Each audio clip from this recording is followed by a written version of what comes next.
All right, everyone. It is Thursday, and this is actually the final MSP Initiative Live for 2020. Hopefully, 2021 starts off on a better note, but maybe not so much. Yeah, we'll see. today, today we have two special guests on the show. We welcome back Matt Lee, who has been on before, and Matt is one of the go-to guys when it comes into the MSP space about what's broken with security and today for the first time we welcome Brad from PAX 8, who has a really crazy background. I don't even want to say it. I want to have him tell his story, but he is the CISO over at PAX 8, and Brad has extensive background working with the federal government, which is super timely based on this week's events. So today our conversation starts off with, hey, when the government shuts down this classified network, we got problems. So, Brad, why don't you take a few minutes and, tell the audience who you are, where you came from, a little bit of your background, and then we can get into the good stuff. Okay. Yeah. Thanks, George. I appreciate it. My name is it's Bradfugit. A lot of people have trouble with the pronunciation of that last name, so I find people being very careful. Yeah, I can imagine. So I grew up in Ohio. Still am a diehard Browns fan. Was very frustrated the other night. The I went and joined the Army, was 82nd Airborne, jumped out of airplanes for a couple of years, ended up working my way to a top secret clearance, and fortunately then ended up getting to spend 15 years at the White House, traveling about 200 plus days a year with the president, supporting him with his IT, telecom, and security. And so I was there Reagan through Clinton, and did events with 42 other world leaders, and traveled a lot, and just was very fortunate.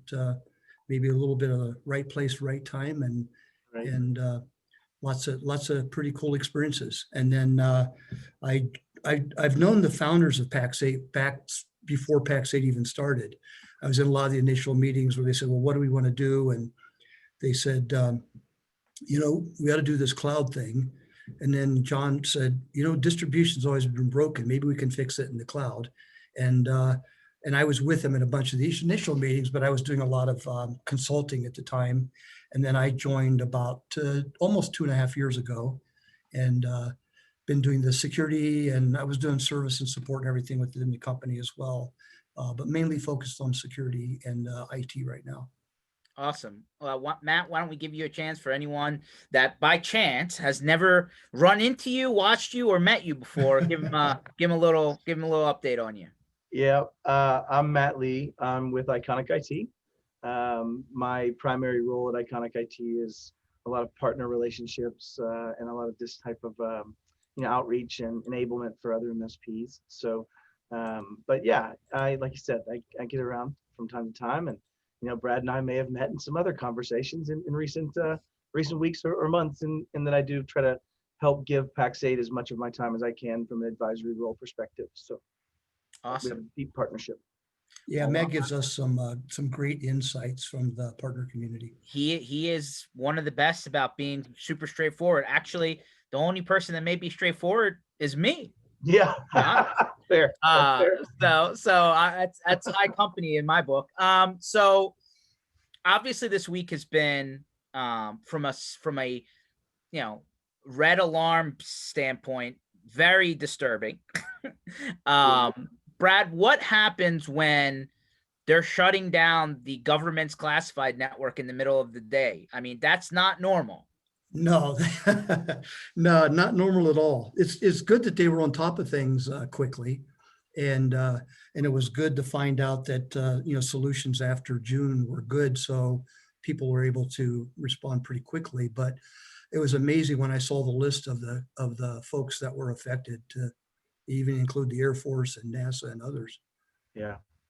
So, Yeah, I actually just kind of have something to add to that, because I was just sitting on the call from InfraGard in the DC sector. InfraGard and just had a call with Sophos' CISO and a podcaster, and they're kind of talking about it and clarifying things they could. And that was one of the things where what they're starting to approach from that side of the fence is that we're going to assume compromise, right? And I think that what we have to understand right now is there's just not a lot known. I mean, we do know who downloaded the poison pill. We're starting to find out some telemetry on the people that might have actually had that activated, right? And we're starting to get some really interesting things. And nobody should ever say, I call this a good thing. But I will say that this probably is one of the most key moments in a transition in this country towards a overabundance of discussion about disclosure, an overabundance of discussion about maybe regulation, God bless our hearts, and just understanding of supply chain and risk, even at the small business level, right? Especially at the federal level right now. But this is going to turn into one of those college studied moments, and you know. So I'm curious though, right? Like I was hearing people who, have people, connected to them in government agencies, whether it be family members, whatever, who are like, yeah, they were just going and literally unplugging entire servers. So just off from the wall. They just did like stuff that they didn't know. They were like, nope, shut it off. CISA updated it today to say that. Like before it said, if you can't patch it blank, blank, blank. Now it says, no, just pull it. And InfraGard just said, rebuild it. Like literally no matter what, rebuild it, period. And then Microsoft apparently like put out a massive Defender update saying that they were literally flagging all the binaries, right? And just shutting it down on every machine that is even close to up to date or within the last year, right? They have that function now. I didn't even know that they had that, by the way, like a 0-day push where they just stop it, right? On all their operating systems. So Brad, obviously the argument for, I'm going to even say decades, is if the government with all their money isn't secure, why even bother? Well, I can't afford what they have. And if they're screwed, then why do I even press go? Like, how do you confront that statement now, right? It's a challenge. I mean, we monitor the hits we get on phishing attacks and things, and it's nowhere near the numbers they have to deal with. So we're feeling a little good there that we're not maybe as big a target as DoD, for instance. I think they get a couple million hits a day. It seems like. So yeah, it's a little scary. I don't know the answers, but when I start seeing that they actually are posting emergency directives around these things, it certainly gives you some pause to wonder how things are going. Well, I always jump in. So as long as please. That was actually kind of the subject of this was that, the level of how much work is happening and how much is being communicated and how quickly YARA rules are being created, which are your definitions for detecting the type of indicators of compromise in a kind of uniform fashion. They actually just lauded FireEye for how quickly they said, listen, whoa, we found this. Like, this is a problem, and it started, if you look back, and I really like to take us through the timeline, George, if you have a sec, of what we've looked at this week, right? You have Thursday or so last week, and correct me on the day, but we have the FireEye release about their information, right? FireEye says, oh my gosh, we have this, right? And let's just keep in mind that the feds didn't react till Saturday, right? The first actual, oh my goodness gracious, was like Saturday at about 2 p.m. I think it was. But in between, you also had the communist database breach. I don't know if nobody's talking about it, but millions of communist affiliated people in foreign countries were just doxxed, and nobody said a word, like nothing, because it was so eclipsed by what we learned over the last few days about how FireEye was absolutely directly connected to this now ever extensive supply chain attack. And I want to make sure that MSPs listening get this, guys, because I don't want to be at odds with SolarWinds, because this is specifically SolarWinds Orion platform. There's a list of the things that use that, but it's not our tools. This is predominantly enterprise level maintenance and monitoring, but that brings a point, and maybe I've delved off and been tangential already, but the point is that you probably should start looking at your critical applications list. And if you don't have one, we should probably talk in general, but you should look at your critical applications list that deliver things to your clients. And you should just reach out cursorily. Don't beat them up from a paperwork perspective today. just reach out to their CISO, reach out to their, reach out to their their chain of command. Obviously, don't just call Brad. But the point being is reach out and say, do you guys use any of these products? Is there any risk of exposure? And if the answer is no, great. And if the answer is talk to my media department, God bless us, the answer is probably yes. And if the answer is yes, then that's one thing too. And don't jump to any conclusions. It's not time to pull from that vendor. It's just time to be aware of your risk, I think. And I think that's something to follow in this story. So well, I mean, I'll go here though. Security for the small business has been a hard sell for a while. Yeah. And we in the MSP industry have been saying, don't look at us, look at the headlines, right? City of Baltimore, City of New Orleans. Yeah. That was the super jour, right? For months and years. Right? Yeah. So, but this one is bigger than all of that combined, I feel like, right? Oh, yeah. And I mean, Brad, I didn't even realize that there's like a government security act basically where that they've only invoked a handful of times, and this is like the most recent one that anyone can remember. There's no chatter now. Yeah, it's and I could share a little, back during my government time, and we really put a lot of effort into, eliminating single points of failure, redundancy, alt routing on things. So there is a tremendous amount of effort and money spent on putting protections in place, but you're also one of the biggest targets in the world. So this is part of what that challenge is. They've got to constantly fight off. So but when you look at that and say, well, if they can get hit, how do we do it for ourselves? And so one of the things we've done internally is we've just done a gap analysis. Do we have all the right solutions in place? Do we have a good SIM solution, a good DLP solution, good endpoint, firewall, antivirus, anti-phishing, and good security awareness training? And we throw all those things out there, and we take all the steps we can, MFA and everything else, which I'm sure most of your listeners are on top of all of that. But these are some of the things that we just constantly look at. And do we have the right solution in place? Do we have the right monitoring, alerting, response, and the ability to get on things quickly? And of course, importantly, is just staying ahead of that patching. Yeah. So one of the big challenges, Matt, is tool fatigue. There's a lot of tools. There's a little bit of overlap of tools. Not, all of a sudden there's competing, situations, right, where different softwares are kind of stumbling into each other in some cases. And we've talked forever about how often do you monitor your tool stack? How often do you reevaluate your systems? When do you start, looking for the next thing? But I feel like the answer is you never stop. Yeah, that's right. Yeah, you operationalize it, right? I mean, the point is, we aren't getting security sold to our clients because we don't understand security. And I think that comes down to why Brad does what he does and I do what I do at Iconic, is that security isn't the tools. The tools are definitely part of what you have to do. You've heard my box of Ferrari parts conversation, right? But they aren't, that's not security. Security is the application of that to mitigate risk, to make decisions upon risk, to see if we can limit risk in ways that are creative and make sense to do business still, right? But we don't know that. We don't do it for ourselves. And the reason I went on that long, a roundabout, is to say that you should at least have an operationalized process of what you will do. You should say, here's how I review risk. Here's what I do every year at my vendors. I ask them to answer these questions, or I do this, or I do that, right? But whatever it is, I don't care if it's the worst plan in the world. Do a plan, execute a plan, and then iterate on making that plan better. I will say, back to the comment earlier, Brad, there was a really cool statement made during that call earlier. And it said the building a true zero trust environment is not really possible unless you're born in a cloud type startup or the like.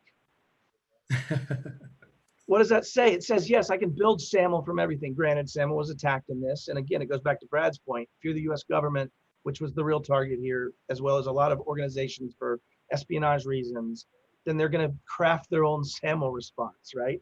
Now, granted, it was an OA server, not Office 365, GCC High, right? And I think that's part of the problem, is if you are the US government, you've got thousands of man years worth of work into the infrastructure that you live in, and that every decision is the 1,000 man year decision to go somewhere else. And that's what our companies deal with too.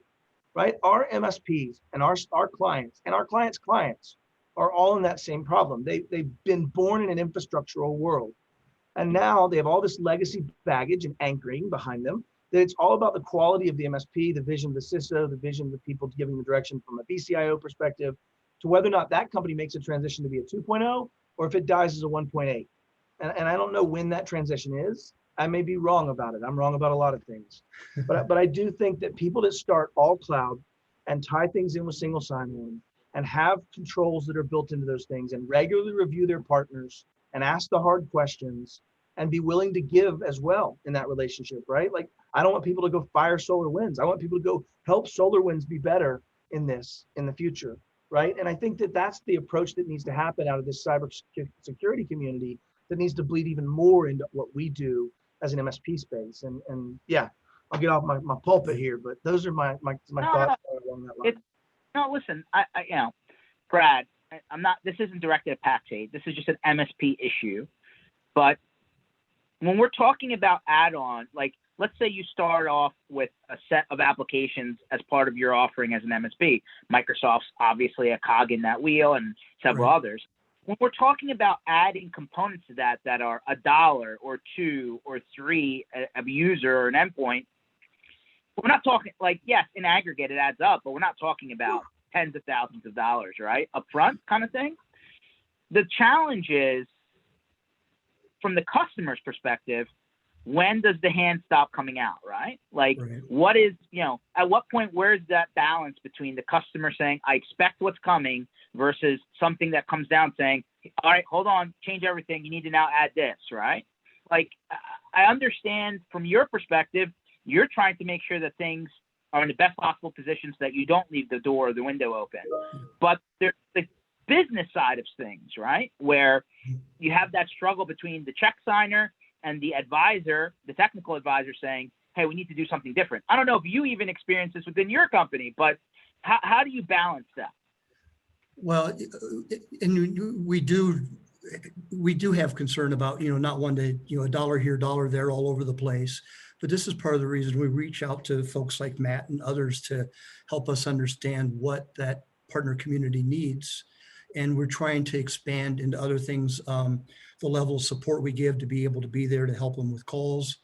We've put peer groups together to try to help with education. We're throwing pro services together where we could even help them with those services. And so we are trying to take on more of a persona of not just selling the product, but selling that, offering, I shouldn't say selling, but offering that support and that education with it. So these are all things that just trying to be on the journey with those partners. Yeah, I'm gonna jump. I'm gonna zoom out. This is a question that'll go, I'm sure, right into what you're about to say, Matt. All right. The products don't matter if there's no plan, right? I mean, this is the problem with MSPs. They keep on buying stuff. They keep on just turning it on, and they're like, oh, I'm good, check. But where's the plan? Yeah, I mean, I actually was going to say two things. I was going to say the first one was, yeah, Brad, I know Brad's not paying me to set me up for this. At least maybe not yet. We'll discuss afterwards, maybe over lunch, Brad. But, the conversation is, I can say that I've actually been involved in at least 3 or 4 different products at Pax8 where they came in with one conception of what MSPs needed. And they had a pricing model that didn't make sense. And they had things that were just, they weren't right. And I try not to speak just from my own needs. I try to think about the global, right? I talked to a lot of MSPs. I've been through similar things. I grew from when it was 7 people to when it is now 170-ish, right? And so, I've been involved in every range. I try to think through those iterations, but, several products, they've allowed me to be involved and they've changed their product completely. They've gone to a user base or something instead of this, or a site base where it made more sense. And yeah, really great there. And also in the Pax8 platform, you can change. So that's really helpful if you've made a mistake, which goes back to the point that I want to make number 2, which you're right, Jordan. We need to stop talking so much because you just know me. But yeah, I think that the tools aren't ever the question. I think the tools are like saying, would you rather have this type of racket for tennis or that type of racket for tennis? And would you rather have this golf club set because it's made by Ping, or would you rather have Callaway? I expect my checks Ping and Callaway. But the point is that you're thinking about it wrong because we don't know golf. And so we'd have to assume that the most expensive clubs would change everything, when oftentimes it's the most well-fitted clubs. And oftentimes it's the right racket, right? And I think the point is that that's the point, is that these companies are all different. Every MSP trying to deliver this is different in a lot of ways. There's a lot of similarities, but they're different. And so maybe you pick a tool that's more integrated because you don't have the API skills, or maybe you pick a tool, right? And I think the point is that we have to start with, what are we trying to accomplish? Somebody said this really well the other day. I heard it, and they're saying, we could throw millions of dollars in resources at this attack from a SolarWinds perspective, right? We could throw tons of money, but if you go in hunting for traditional malware, you're going to find traditional malware. But if you don't know what you're hunting, you can't just go hunt it yet. We need to find more data. We need to get more telemetry. We need to get more information on the TTPs, the IOCs. And that was such a powerful statement of, yeah, sometimes spinning your wheels is useless. Just having the best antivirus or having this, if you don't have a plan in place, if you haven't gotten adoption, if you can't sell it, if you can't price it, you have a lot of factors in there, but it all begins with, what are we trying to accomplish? And then it begins with talking to the client about that in a meaningful way, because the clients believe that if I buy all these tools, I'm good. That is not the case. Everybody says, how do I sell security tools? They're already spending the money. Well, what do you mean, Matt? How are they spending the money? Because there's real loss with this, because there's real cost with this. It might be a delayed spend, but as long as you believe that this is really just risk, and all you're asking your client to do is decide, do I pay $3 to mitigate this risk, or do I accept this casualty? And when they accept that casualty, you remind them of that when it happens, right? That's how you choose risk. When you say, I think I can jump over that cavern, if it's a 2-foot cavern, not a big deal. If it's 100 foot down, that's a different risk, right? So it's a good point. Brad often said that the weakest part of any chain is its weakest link. Insecurity, the human being, the thing that's sitting in between the chair and the keyboard is the problem most of the time. Yeah. It's the opportunity. In this case, it doesn't seem like that was ever in the mix, right? Like, this was happening outside of the individual's purview. Yeah. I think there's a password involved, George. Okay. Well, yeah, I mean, we could, my job would certainly get easier if we eliminated the employees and the laptops. But this is one of the things we have to live with. So we do the best we can. A lot of that is, the human piece is the weakest and link in the chain. And we spend a lot of time on, everybody has required annual security awareness training. We send out monthly security tips with little 3 to 4 question quizzes to make sure they're really understanding material. We've done HIPAA certification because the PHI requirements are stricter than the PII, even though we have a very small group of partners and customers that needed the HIPAA support, but it's just a stricter one. So we go with that. And every new hire walks in the door and has to go through all these trainings before they're out there talking to customers. So we do try to put focus on educating our folks to not just figure out like what the person's asking for, what they want, but is it what they truly need, and really try to provide a solution to meet their needs. So we do try to work with them on that. Matt, at what point, like even as simple as turning on MFA, or even before MFA, Matt, how many times have you heard from a decision maker at a customer, a check signer, saying, turn this password expiration off, man. Don't ever make me change the password. Like, you're literally fighting an Everest uphill battle with these people. Like, they just don't want it, and they'll wait until the sky's falling to do it. Now we're way past that, right? Yeah. How do you get across to these people that it's no longer an option? Well, first off, I apologize, because God bless my heart, it wouldn't be a show if there weren't conflict. But first off, the password guidelines were certainly updated to say that that's actually probably a better thing, as long as you have complexity in mind and those things, because changing passwords creates people just adding a 1 or 2. But yeah, I agree with that. So the other concept I want to go back to, and I will tackle your question. You might have to remind me because I'm not very smart, but I'm a convert from Brad's way of thinking and your way of thinking on the human, and only recently. And by gosh, I was a cross-carrying member, my friend. But I would say that I'm a convert. I went to this British CISO's speech for some continuing education into my thing. And And she says, listen, humans are considered the worst threat. They are. They are the biggest threat, right? But they aren't the weakest link. In fact, they actually dodge 99 out of 100 threat attacks. Our security tools maybe aren't even that good, right? And so, they actually survive many phishings that get through to them. They don't click on.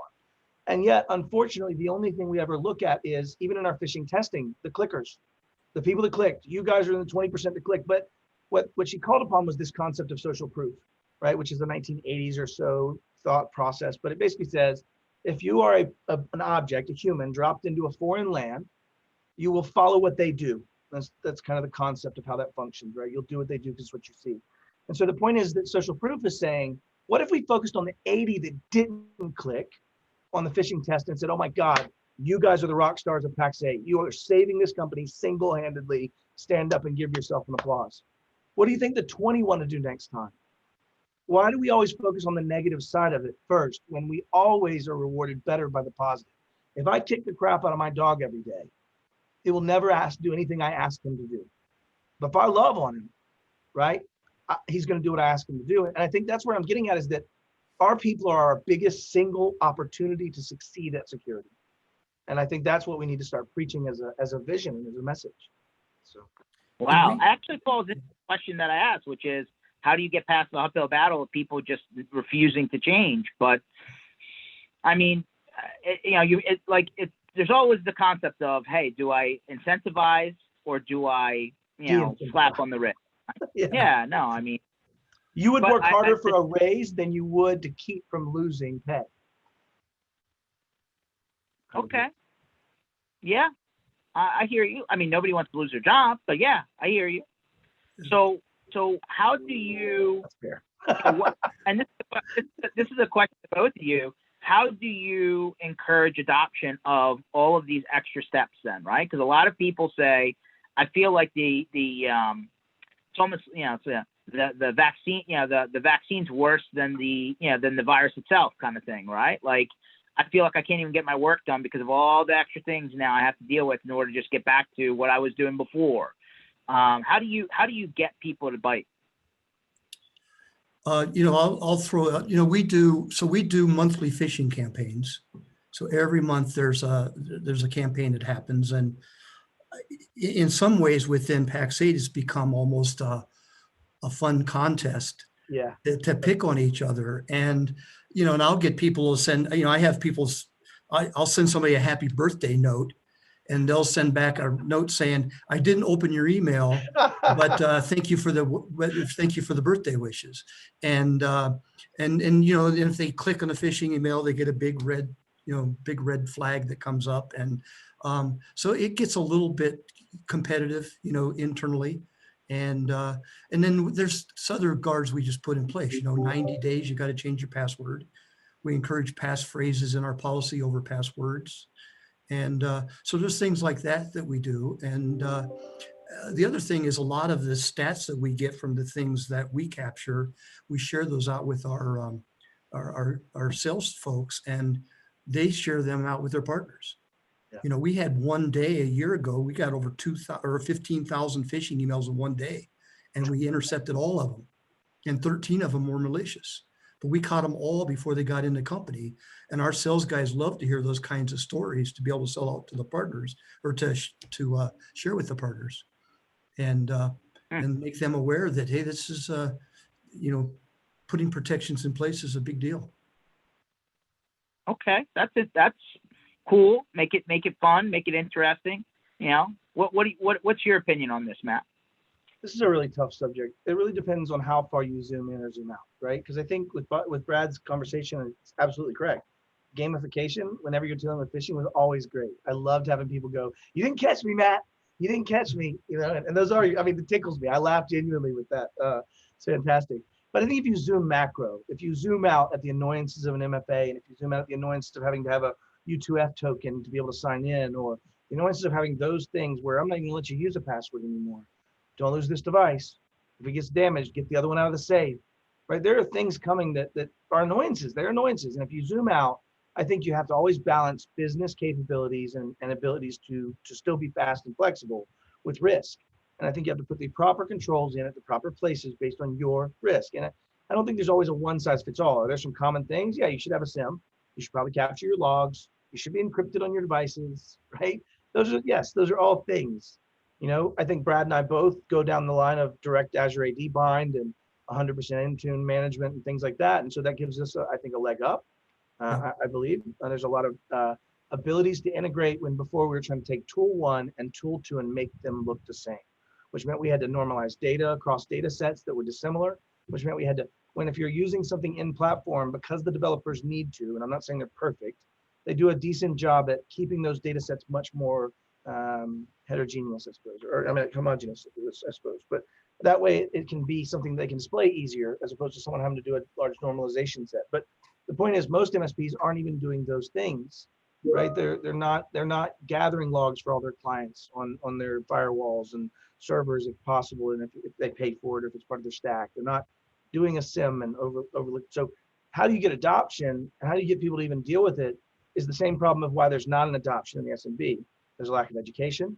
There's a lack of understanding that we transition beyond a point where go buy McAfee and you're fine, and your 4 megs of disk space is okay, right? To concerted nation state threat actors, if attributed, and other threat actors with great skill sets are always trying to take advantage of this. And there's a market in it that's worth billions and trillions of dollars. Great. We should take some concerted effort. You make more effort on your place not catching on fire, right? You've heard my fire analogy before. People buy fire insurance. Why? You said it right. It's not just because they would do it on their own. It's probably because of regulations, different pressures, different things. You're right, George. But in the same breath, they understand there's fire insurance. They also don't like fire, not a fan. They don't want to be in the building when it's on fire. They don't want the thing to or burn down and have the inconvenience of that, even with the insurance. And so they don't play kickball with lanterns, right? They don't do those things because it would be caught on fire. And so they have fire suppression systems, again, forced by some mandates, probably, and regulations. But I think at the end of the day, our clients don't believe in fire, and we don't know how to teach them about fire. And I think that's the challenge. And what Brad and his team are doing is orchestrating away some of the fire suppression systems and making things in their pro platform that help lower the barrier to entry for MSPs, and make that an easier path to at least have some protection you didn't know and wouldn't have thought of, but thank you for letting me make that a click box. Boom, done, right? Auditing's turned on, boom, done. Yeah, anyways, sorry, get off my soapbox here. Back over. So, Brad, how much of the stuff that happens at the government level or at the enterprise level is realistic today, right? Are you, is it realistic to encrypt every single line of communication? Is it realistic to, expect the person working at home to have the same protections as the person sitting, at the corporate kind of campus? For a guy that was on the road a lot back in your heyday, right? How do you try and implement and secure things when the environment around you is not necessarily under your control? Yeah, it's a little challenging. One big advantage we have is we totally live in the cloud. So I'm not having to worry about people trying to log in and come into shared servers on premise or anything like that. So things like that make it easier. But it is tough, and we do some education. So we talk in some of our training about when you're at home, change the SSID on your router. Make sure you have good, strong password protection, just like you would at work. And we put all those procedures into place. Sometimes it's a challenge to get people to make sure they launch their VPN every morning, but we keep working on that. But these are some of the things we do. We're always telling them, don't go into any open environments. So don't sit at the local coffee shop and log in without a VPN. I recently saw an interesting example where a guy went into a coffee shop, set up his own wireless system, called it the coffee shop name -guest because that didn't exist. Yep. And all of a sudden he was getting most of the traffic from the coffee shop as a middleman or a man in the middle. And so these are things we try to educate again on how to be sensitive to different things. And I recently did a talk on social media, and we talked about all those challenges of and it gets frustrating in some ways. We're out there putting a lot of effort into protecting everybody's privacy, making sure we secure the network, and then people will tend to give their life away on the social media platforms. And it gets a little tough sometimes. Yeah, I love OSINT, right? Like some of my favorite red team stuff to do is the OSINT challenges, because people throw out everything. I mean, it's amazing how much data is out there for people, especially if they have a rich social media history, and how much you can get context and gain EXIF data on pictures. I mean, I can tell you where you throw your trash out based on those things, right? EXIF data is harder to gain.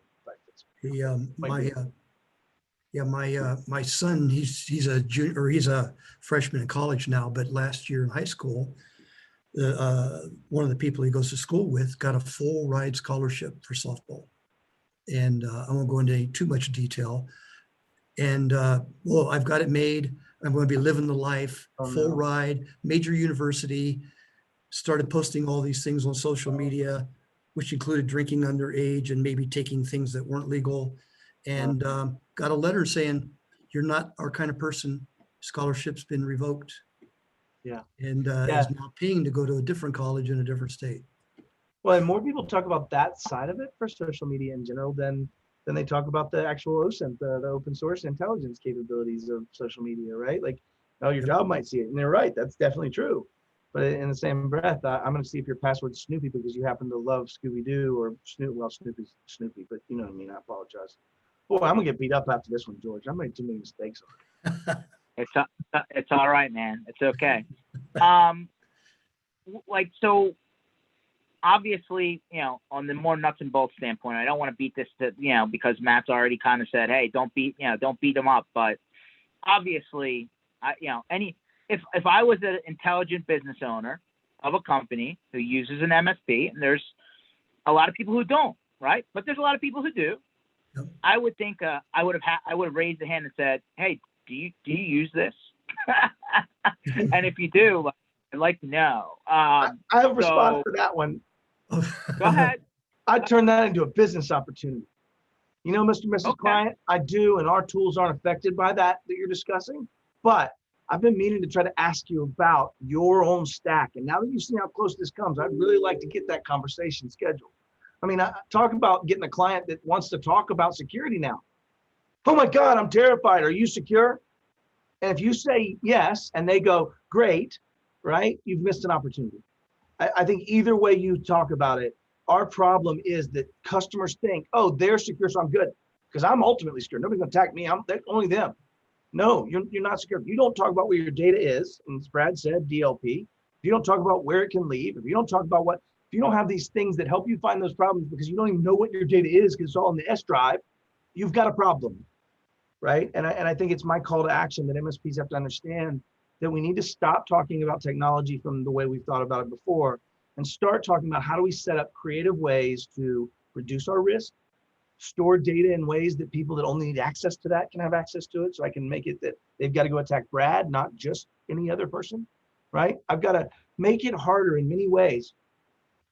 A question you asked earlier about cloud capabilities now, like people just sign into their tools. And when they do, my stuff installs. And they've been told, don't use your home machine, because if you do, I'm gonna have a SIM, I'm gonna have Qualys, I'm gonna have all these things. I'm gonna have 9 tools that are gonna install that I'm gonna use to gather telemetry. I'm gonna start figuring out what's going on. And then eventually I'm gonna set policies, which I just kicked off this week and got kicked in the face by my people, back to your question of hearts and minds, right? The ability to say no. Now, if you're not on a healthy device, and I don't care what it is, I'm not letting you sign in. And I got the most pushback just on, what about my privacy? And my response, quite privately and maybe a little more tactfully, was, listen, did you call your client and ask them beforehand if you could use the same computer that you do whatever you do between 11 p.m. and 2 a.m. on in any fashion, without any constraint, without any control, to see if you could access their systems from there? Because if you didn't call your client and ask the same question, how are you going to get mad at me when I auto deploy a device health agent to see if you're encrypted, have a firewall on, and have a password set on the local machine? We have a problem, George. We don't believe it ourselves. How are we going to sell it to our clients? Yeah. We do find that our partners are getting more and more open to, raising questions and challenging us. They're calling saying, what do you do? And how can you help me make sure my environment's secure? Can you help me not be a victim of ransomware? And so we have some documents we share, security controls and others. good. Here's the things that we put in place.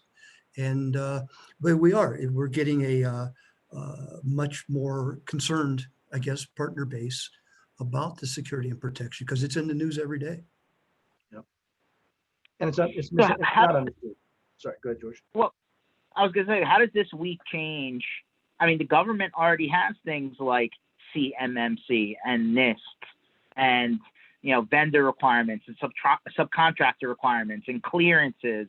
Like, where do do you see the knobs being turned even more now after this week then? Yeah. Probably, Well, we just certainly awareness.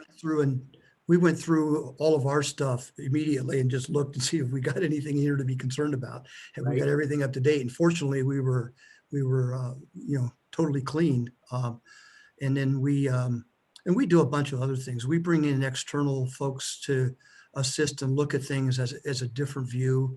So we brought somebody in earlier in the year to just take a look to help us with the different things, particularly with privacy and compliance as all the CCPA and GDPR and other rules have come out. And we also brought in another contractor to help us get up to speed on some other areas. We do pen testing internally often, and we do an external pen test twice a year.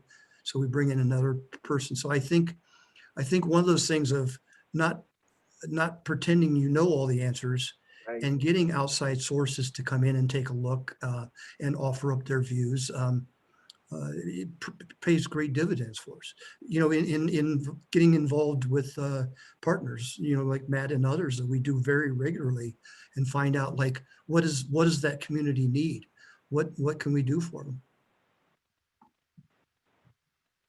Matt, I mean, you've been in countless, I'm not gonna even try and guess how many conversations on CMMC and the industry trying to start to watch guard itself rather than letting the outside guy, who doesn't, know how to even turn a computer on, start making up rules for everyone. Yeah. I feel like there's been a huge focus on it this year, and it didn't hurt that people were stuck in front of a computer, so it probably went a little bit further than normally. Yep. But now, when you get a situation like this, I gotta think that the government legislators, the people who are in the seats to make the rules, even though they can't tell you what a mouse does, are probably going to start writing up stuff that they don't even understand. Do we even have a chance to, be in that conversation, or where do you feel the industry is now in order to, get ahead of that? Yeah, the good news is I don't think this targets at MSPs, right? Not from this conversation. I think that there's two aspects. I think there was one that's civil, and there's one that is part of our overall government aspect, right? So I guess maybe the citizens versus the civil side. But and I would say that on the government side, it's very unlikely that the threat actors got to a point where they obtained materially important information in the ways that the segmentation happens, in the way that the planning happens. I'm not saying that they didn't get anything, but I would just say that from the people I've talked to, it's highly unlikely that SIPRNet or that side of things was really actually going to be impacted from this, potentially. Now, right, I think this remains to be seen. But I think that the first legislation things that would come out of this as we go down this path probably don't come towards us. I think they hit towards higher penalties for things. I think it comes into maybe enacting more privacy laws and things like that. But this one's an intelligence community espionage back and forth that gets handled in that way, right? But I do think what comes of this is on the civilian side. And it really is and I don't want to hold myself out as an expert, guys. This is all conjecture and friends. So just understand I'm not speaking from any privileged position here. But I would say from the other side of it, in the community side, in the human side, I think we're going to see a drama play out from this when it starts to be allowed to hit the news again. I mean, if you've noticed, it's really, really dark, right? There's just not much communication. Lots of CISA bulletins, lots of FBI joint brief stuff. There was a new one this morning about 25, 30 minutes ago, but I guess 60 minutes ago now.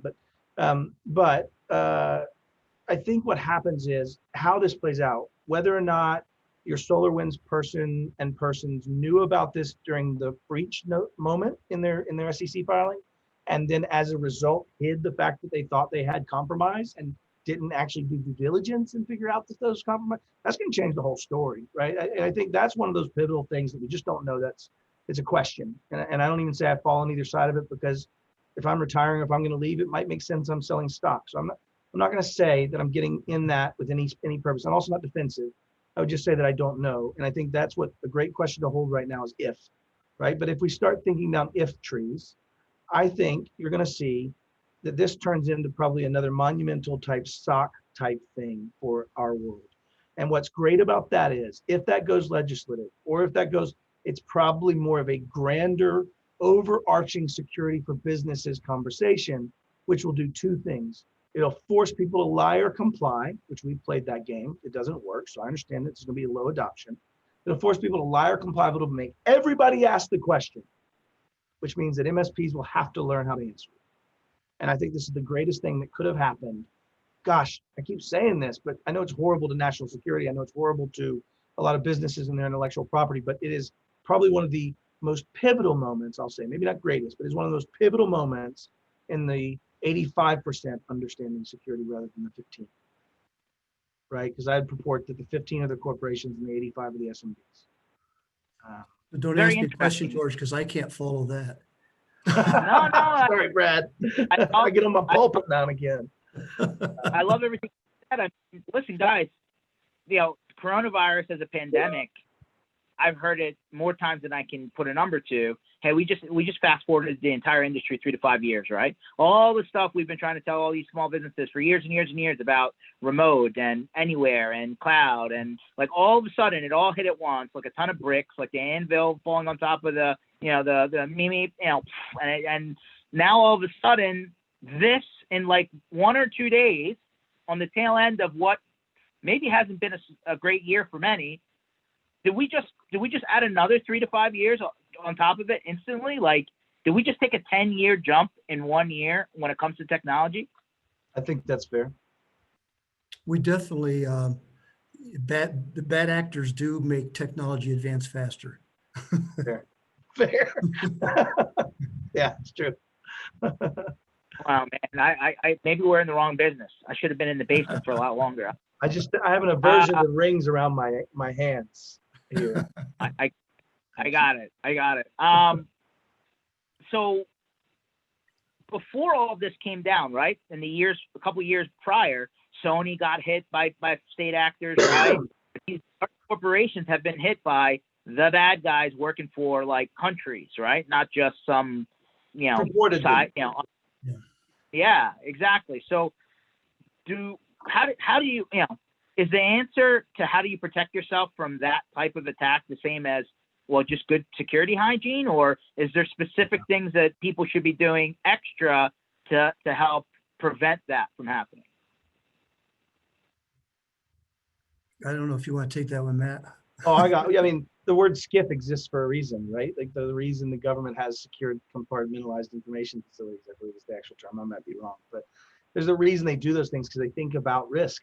They say, no, that paper's too high up the list. If Brad's going to look at that, he's going to look at it in a special place. That's the way we're going to choose to do that. And those are the things where I'm saying businesses are putting it in the S drive, bro. Just delineate. But yes, to your question, is that a different attacker? Is that a different level of sophistication required? Yes. If I am going to go get hit by a shopping cart, I might get a pillow. If I have to go get hit by a truck, I'm going to get body armor. It's a difference of how we're going to get hit. And I think what people don't understand is security is nothing more than looking at a situation and going, am I going to die if I do this, right? At 14, you don't do that so well. At 70, you tend to do that better. And I think that this is a conversation about maturity. I think that's why this is a cyber maturity model for CMMC. I think that all of these things, each of these iterations are just steps down in understanding that we have, as a country, as a world, ignored. We've had Brads, we've hired CISOs, we've brought people in, but they don't always have a seat at the table. They don't always have a seat at the board. They don't always have the decision-making capacitance to enact their trade craft like their CEO brethren. And I think that the point that I'm trying to say is whether it's in the corporation space, whether it's in the business, just because you're the business owner, you shouldn't have access to everything. I can't touch client accounts. I couldn't help you if you called me to help you at Iconic IT. Why? Because I design systems. I enact access.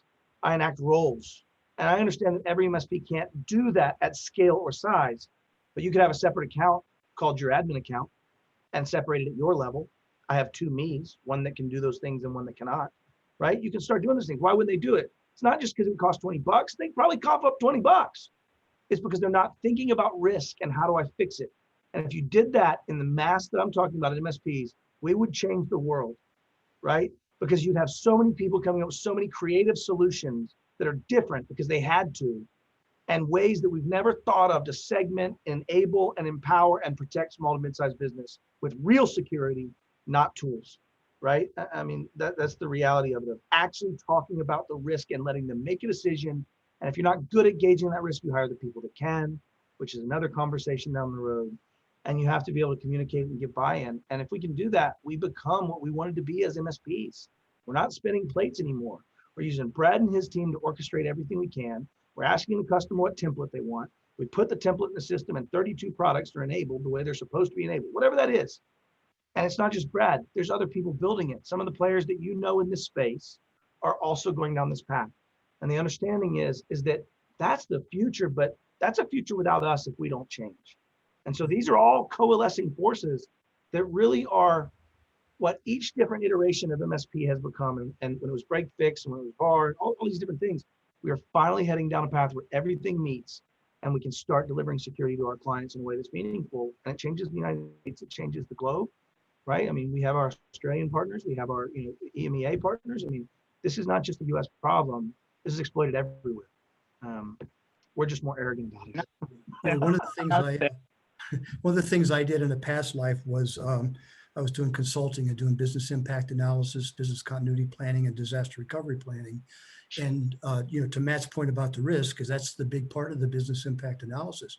You're going through identifying the risks, then you determine which ones do I accept, which ones do I transfer, which ones do I mitigate, but you try to make yourself aware of all of those, and then you build that business continuity plan around. Part of that is what is your risk tolerance, and what is your budget, and then you do all you can with the dollars you have.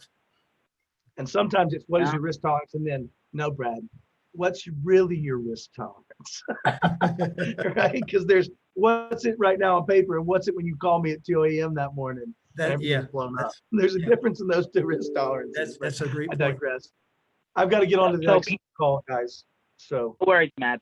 Appreciate you for coming on. Brad, where would you suggest people go to look for some of these pointers, right? How do you do the business impact analysis? How do you do the risk scoring? This is stuff that sounds like it should be part of the routine now. So people don't do, they look. Yeah, it really ought to be part of what you do as part of just your planning is take a good look at what are my key systems and what is the impact that they go down, and what needs to be reconstituted first. I mean, in some ways people think, oh my gosh, you gotta get payroll up right away. Well, not necessarily. You can pay them what you paid them last time and balance it out later. So it really gets into that, looking at that more objectively and thinking through it. It's a little tough sometimes to find the resources. I just tend to go out to some of those common publications like the NIST, and I look at some of the ISO stuff and I get a lot of info from those. But part of it is really spending time within your organization, visiting with the different departments and understanding not only what are their priorities and what are the things that are a real problem for them if they go down, but also those upstream and downstream relationships across the organization. If you were to, there's a lot of resources out there. As you know, it's often said, clean up your own house before you go tell somebody else how to clean theirs up. What, are there outside vendors that you would recommend, or types of vendors, even if you don't want to name them specifically, to help do those security, testing and penetration testing, and kind of like making sure that you're hardened a little bit? Yeah, there's a ton of them out there. You can find them all over Google. I probably don't want to go on and sanction anybody, but there's plenty of them. There's plenty out there, and sometimes we'll mix it up a little, just so we don't necessarily do a pen test with the same person or the same group all the time. You try to get different perspectives and bring them in. But yeah, there's a bunch. I mean, if somebody wanted to have a call with me and talk about things in more detail, I'd probably share more, but really don't want to go out and promote anybody in in an No, open totally environment. understand. So final words of advice to, a lot of MSPs, have been pushed into the concept of MSSP. I think, it's very challenging for people not to just take the next marketing label and just slap it in front of their thing. But Yeah. I've cautioned people to not misadvertise yourself, but for the security focused MSPs, right? The guys who are like, hey, I mean, I don't want to call myself an MSSP. Maybe I work with one to help us deliver our solution. But for the guys who want to be security focused or security first guys, what are the top 1, 2, 3 things that they should work on going into 2021, right? What should be in their game plan, or where should they spend their time? So you're saying to become an MSSP or just Let's start off as security focused, right? Yeah. Let's best foot forward, right? One of the first things that I did when I came into PAX 8 was we looked at this whole gap analysis piece. Really finding this line in the sand of a starting point. What do we have? And then looking at what are the things that we really need to put in place, and then establishing a priority for them. So that was really kind of the first thing I did, was this gap analysis piece. I think that's a really good place to start. And then I think you just need to take a very objective view of where are you, what truly is your security posture, and don't fool yourself. I actually have a poster that says, I don't sleep at night because your password is password. So that's a great place to start. Having a more complex password. I did a consulting engagement, and I brought in a pen testing team. This is another company, and we ended up finding out, and it's interesting, the majority of the executives had the same password that was with their laptop when it was issued. And that's the people you most want to be changing it because of the information they're passing back and forth. So there's really just this whole thing of, I can't stress the security awareness training enough to educate and help people really understand, there's a lot of bad actors out there, and don't take your work computer and go to the dark web. Great advice. I totally sign on to that. Brad, I really appreciate your time. I know you're a busy guy. I know you're hard to get a hold of. So super thanks for taking an hour of your day to come on board here. Guys, this whole session was recorded. Please go back. You'll find it on mspinitiative.com. It'll be posted in an hour or two. Go back, rewind this, play it with your team, send it to your internal folks. Start to make sure that you're not, impacted by the next headline.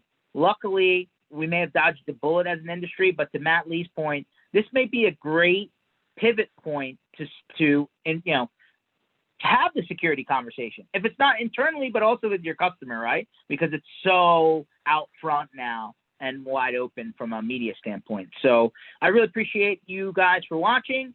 Thanks for tuning in this year for MSP Initiative. We did something like close to 100 sessions. So that got really far behind us. We'll start back up again in January. So we're going to take a little break for the holidays. Please enjoy the holidays. Take a little bit of time for R&R. I know, Brad's not, getting any of that because he's losing sleep, but, take a little bit of time to recharge, and let's start 2021 off, on the right foot. Thanks again for joining, Brad, and have a good one, everyone. Thank you, George. Thank you, everybody.